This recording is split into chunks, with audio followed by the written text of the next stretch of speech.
Some people have an uncanny sense of direction. It's like they have a built-in compass. They always know where they are, no matter what. Even if they've never been to a place before, they always know how to get from here to there. Those are the kind of people that I like to be around. I'd follow them any day. Jesus called people to follow him. And when he did, he called people to do something unlike ever before. See, God had relationships with people, and they were fine relationships. God spelled out how God wanted to relate and interact with people. God called people to obey laws and to live in obedience to him, which is doing what God wanted them to do. God called people to walk in his ways, or to live a certain kind of lifestyle that mirrored God. And when people did this in response, they learned to become God-fearers, or people who were amazed at and revered God.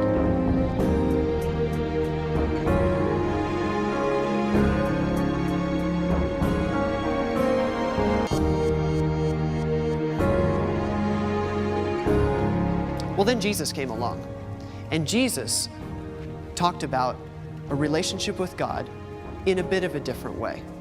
He believed and agreed with everything that God had said before, but Jesus took it to a whole new level. Jesus plainly and simply said, "Follow me."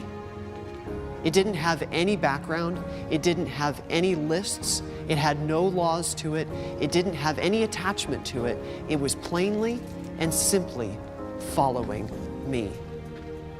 And when Jesus introduced this new kind of relationship with him, Jesus had all the command and all the authority of God Almighty, but Jesus also introduced all the personality and all the intimacy of a friend. Jesus, when he called us to follow him, made no mistake about who we are to follow. The focus is all on Jesus. In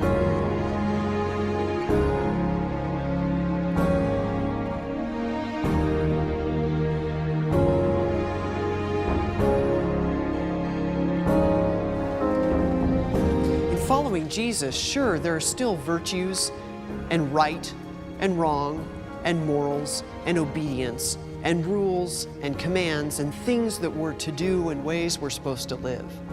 But that wasn't first and foremost, because Jesus didn't call us to follow Jesus' rules or follow Jesus' commands or follow Jesus' way of life.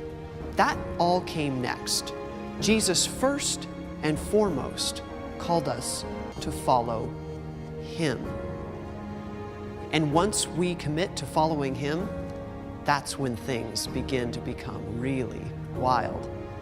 Because literally, to follow Jesus means to come after Jesus. When the disciples committed to following Jesus, they learned from Jesus. They spent time with Jesus. They discovered truth from Jesus. And they became changed people.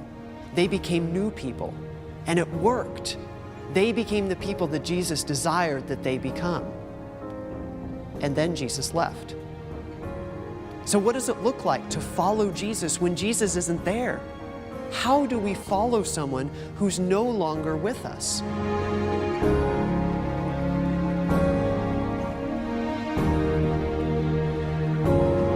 Succeeding Jesus, or taking Jesus' place, or assuming Jesus' role. This follow me kind of relationship that Jesus introduced had more than one side. It wasn't simply sitting with Jesus and learning from Jesus and absorbing all of Jesus. It was about stepping into Jesus' shoes and picking up where Jesus left off and living in place of Jesus and seizing Jesus' opportunities. It's daring to live as Jesus would live now.